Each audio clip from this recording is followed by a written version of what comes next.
제가 읽은 책 중에 하나님의 나라는 파티입니다라는 책이 있습니다. 여기서 첫 번째 장에 첫 번째 이야기가 있는데요. 제가 그 이야기를 읽어드리는 것으로 시작을 하려고 합니다. 이 스토리는 본질적으로 4년 전에 저에게 분명히 일어났던 사건입니다. 이 저자는 토니 캠폴로라는 목사입니다. 복음을 전하러 대중들에게 복음을 전하는 그 목사예요. 교회에서 복음을 전하는 게 아니라 돌아다니면서 믿지 않는 일반 사람들에게 복음을 마주 전하는 사람인데요. 만약 여러분이 미국의 동부에서 살다가 하와이로 여행을 한다면 새벽 3시가 아침 9시부터 느껴지는 시간적 차이가 어떤 것인지 이해할 수 있을 것입니다. 만약 여러분이 제가 무슨 말을 하는지 이해하신다면 여러분은 제가 미국의 50번째 주인 하와이에 갈 때마다 새벽에 깨어있게 된다는 말이 무슨 말인지 알 수 있을 것입니다. 시차가 있는 거죠. 그러니까 새벽 3시가 되면 마치 9시 같은 시차를 느끼는 것입니다. 그 섬에 있는 모든 상점들이 아직 문을 열지 않았는데도 아침 식사를 하고 싶습니다. 이런 배경을 이해하신다면 여러분은 제가 새벽 3시 30분에 음식점을 찾아 호놀룰루 거리를 오르락 내리락 하며 배회하는 상황을 이해할 수 있을 것입니다. 어느 날 저는 한쪽 방향으로 난 길을 따라 걸었습니다. 길 한쪽 편에 그때까지 문이 열려있는 작은 음식점이 한 군데 있었습니다. 저는 안으로 들어가서 카운터에 붙어있는 의자에 앉아 종업원을 기다렸습니다. 음식점의 이름은 기름에 절은 숟가락이었는데 음식점 안은 이름에 걸맞게 몹시 지저분했습니다. 메뉴판을 펼치면 뭔가 소름 끼치는 것이 기어 나올 것만 같아서 메뉴판에 손을 대기도 싫었습니다. 그러나 그 시간에는 그 음식점 외에 문을 연 다른 음식점을 찾을 수가 없었습니다. 카운터에 있던 뚱보가 나와서 뭘 드시겠냐고 물었습니다.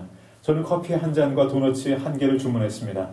뚱보는 나에게 커피 한 잔을 따라준 다음 때 묻은 손을 지저분한 앞치마에 닦고 선반에서 바닥으로 떨어진 도너츠를 주었습니다. 연상이 되시죠? 이렇게 줍다가 떨어진 걸 해서 저는 아주 현실적인 사람입니다. 그 음식점 주방이 어떻게 돌아가는지 대강 짐작이 갔습니다. 아마도 도너츠들이 마룻바닥에 떨어지고 사람들의 발에 이리저리 채였을 것입니다. 어쨌든 뚱보는 도너츠를 다 만들어서 제 앞에 가져왔습니다. 그런데 도너츠를 왁스 종이에 포장도 안 하고 집어먹을 젓가락도 안 주었습니다. 그런 서비스만 주었어도 정말 감사했을 텐데 말입니다. 아무튼 도너츠를 우적우적 씹어먹고 커피를 홀짝홀짝 마시던 시간이 새벽 3시 30분이었습니다. 그런데 바로 그때 갑자기 식당 문이 활짝 열리더니 영 꺼림직해 보이는 8, 9명의 창녀들이 들어왔습니다. 자극적인 옷을 입고 성격도 거칠어 보이는 여자들이었습니다. 식당이 좁아서 제 옆자리에 앉게 된 그 여자들은 아주 원색적인 표현을 써가며 큰 소리로 떠들었습니다. 자리를 잘못 잡았다고 생각하며 도망치려는데 제 옆에 앉은 창녀의 말이 들렸습니다. 야, 내일 내 생일이야. 벌써 39살이나 먹었네. 그러자 그녀의 친구가 기분 나쁜 소리로 면박을 주었습니다. 그래서 내가 너한테 뭐 해주기를 바라는 거야? 이 계집애야? 생일이라고? 뭘 원해? 너한테 케이크라도 하나 사다 주고 생일 축하 노래라도 불러줘? 그러자 제 옆에 앉은 여자가 말했습니다. 이 계집애가 정말 싸가지가 없게 말하네.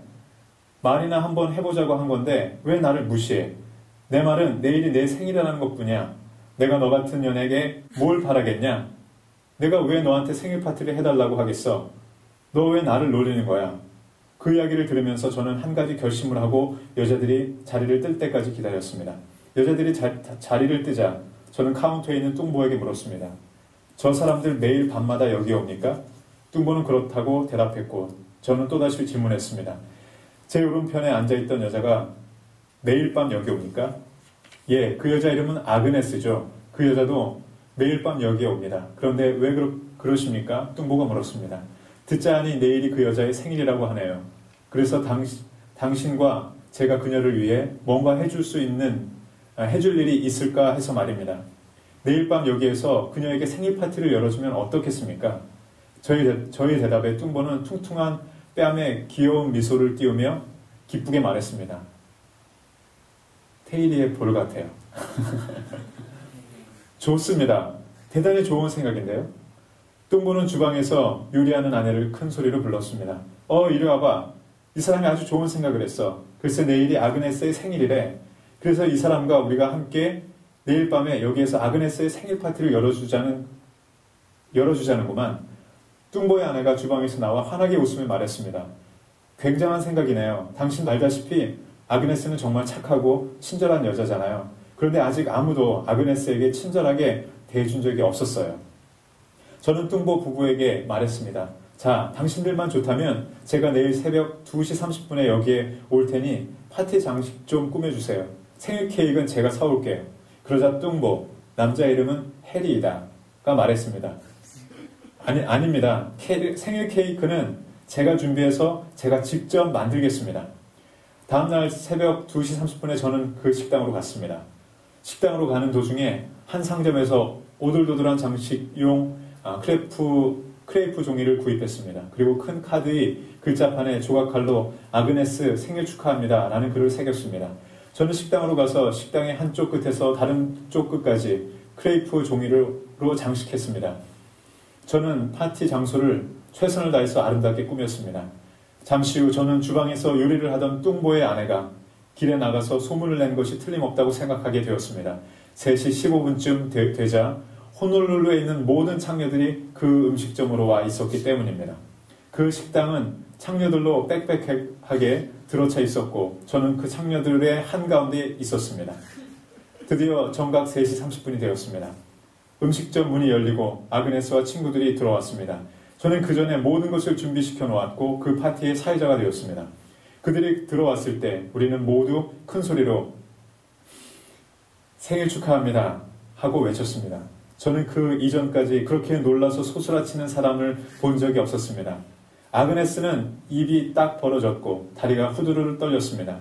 아그네스의 친구가 그녀의 팔을 붙잡고 진정시켰습니다. 그녀는 카운터 앞에 나란히 놓여있는 의자들 중 하나에 앉았습니다.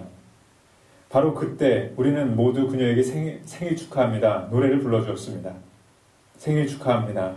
생일 축하합니다. 사랑하는 아그네스 생일 축하합니다. 라는 구절이 끝나자 아그네스의 눈에 촉촉히 젖어 있었습니다. 이어서 초를 꽂은 생일 케이크에 아그네스의 앞에 놓아주자 그녀는 넋을 잃고 엉엉 울었습니다. 잠시 후 해리가 다소 퉁명스러운 목소리로 중얼거렸습니다. 아그네스, 자, 촛불을 꺼. 불어. 안 불면 내가 확 불어버린다. 몇 초가 지났는데도 아그네스는 가만히 있었습니다. 그러자 해리가 대신 촛불을 끄고 아그네스에게 칼을 건네주었습니다. 아그네스, 케이크 잘라. 응? 잘라서 모든 사람들에게 조금씩 나눠줘야지. 아그네스는 케이크를 내려다보았습니다. 그리고 나서 눈을 떼지 않고 천천히 나지막한 목소리로 부드럽게 말했습니다. 해리, 이래도 될까? 내 말은 이래도 될까? 부탁이 있는데 이 케이크 말이야. 내가 얼마 동안 간직하면 안 될까? 내 말은 우리가 지금 바로 먹지 말고 나중에 먹으면 안 되겠냐고. 해리는 어깨를 으쓱하며 대답했습니다. 그래, 케이크를 집에 가져가고 싶으면 가져가라. 원하는 대로 해. 가지고 가. 그래도 되는 거지? 아그네스가 또 물었습니다. 그리고 나서 나에게 말했습니다. 저는 여기서 조금 떨어져 있는 길 저 아래쪽에 살아요. 이 케이크를 집에 갖다 놓고 싶은데 그래도 괜찮겠어요? 곧바로 돌아올게요. 정말로요. 아그네스는 의자에서 일어났습니다. 그리고 케이크를 무슨 거룩한 성물이라도 된 양 들고서 조심조심 문 쪽으로 걸어갔습니다. 우리가 모두 꼼짝하지도 않고 서 있는 동안 아그네스는 그곳을 살며시 빠져나갔습니다. 문이 닫히자 음식점에서는 엄청난 침묵이 흘렀습니다. 저는 달리 무엇을 해야 할지 몰랐습니다. 그래서 무거운 침묵을 깨뜨리기 위해 말했습니다.